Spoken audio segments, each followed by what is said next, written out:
or for maintenance in the dockyard area. So today is Saturday. Not that you care whether it's Saturday or Monday, you're on a cruise, but on Saturday we drive on the left. See? On the other days we drive on what is left.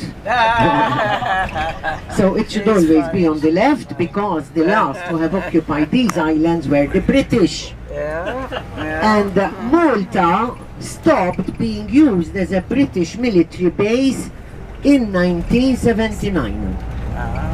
So that marks our autonomy. 1964, Malta became independent. 1974, Malta became a republic with a Maltese president, but was still a British military base until 1979. What does this date mean?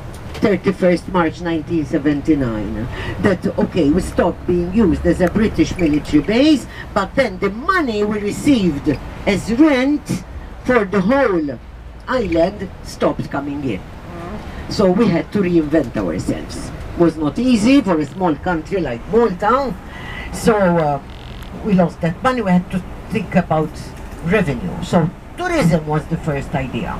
And we made a big success in tourism because we have cultural tourism, history, 7,000 years of history here, etc., etc. So still is the first industry, tourism. But not only, I will be telling you about our economy as we go on this tour.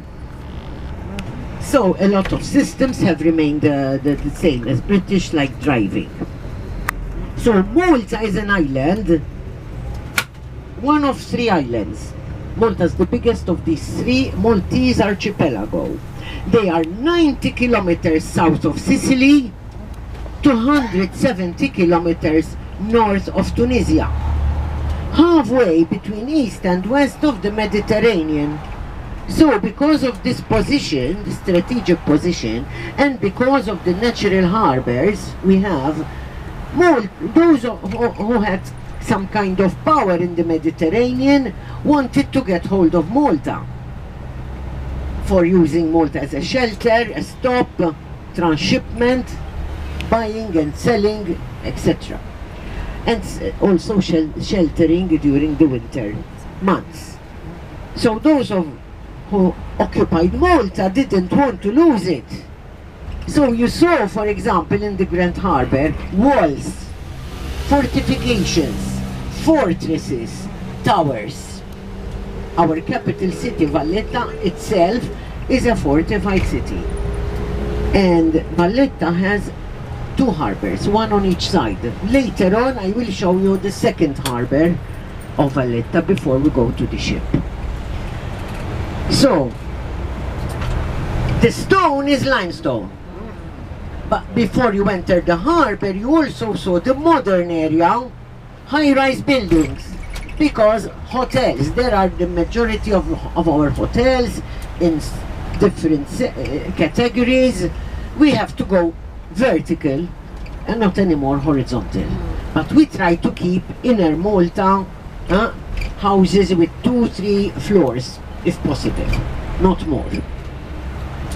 So this stone is limestone. So we will see maybe an area of quarries. We will be going there because we are driving across Malta in a straight line would be 14 kilometers. Malta is only 29 kilometers long and 14 kilometers wide. So we can never be more than 7 kilometers away from the sea. You know, I'm very good in mathematics, huh? So no mountains, no rivers. The highest point is, we're going there now, 230 meters. So houses have a flat roof because it never snows.